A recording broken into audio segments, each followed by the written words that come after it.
Hello, hello, hey, sweet people. Welcome to another edition of the Reading Masterclass by Inglês no Cru. So today I'm going to read a poem by Robert Frost, and this is a poem that I really enjoy because when I was in university, there was only one coffee shop, only one restaurant, honestly. I went to a very strange university, very small, but there was only one coffee shop, and above the counter, the place where you order, there was a quotation from this poem.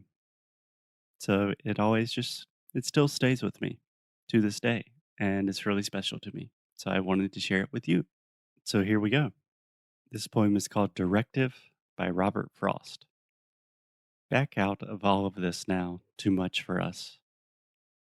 Back in a time made simple by the loss of detail, burned, dissolved, and broken off.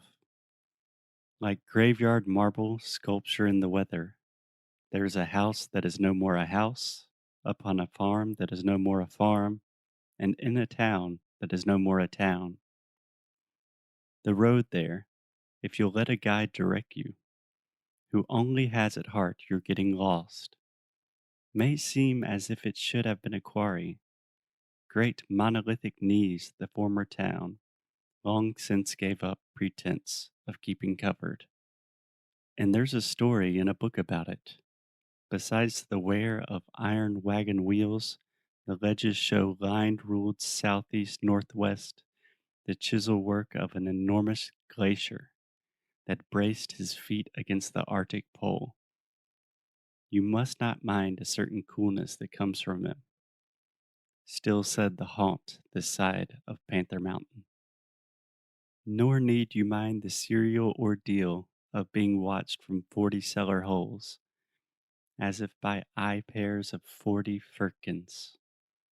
As for the wood's excitement over you, that sends light rustle brushes to their leaves, charge that to upstart inexperience. Where were they all not 20 years ago? They think too much of having shaded out a few old pecker fretted apple trees. Make yourself up a cheering song of how someone's road home from work this once was, who may be just ahead of you on foot, or creaking with a buggy load of grain. The height of the adventure is the height of country where two villages' cultures faded into each other. Both of them are lost. And if you are lost enough to find yourself, by now pull in your ladder road behind you and put a sign up closed to all but me. Then make yourself at home. The only field now left's no bigger than a harness gall. First there's the children's house of make believe, some shattered dishes underneath a pine, the playthings in the playhouse of children. Weep for what little things could make them glad.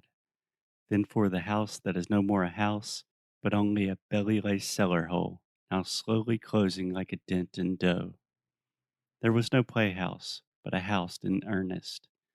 Your destination and your destinies, a brook that was the water of the house, cold as spring as yet so near its source, too lofty and original to rage.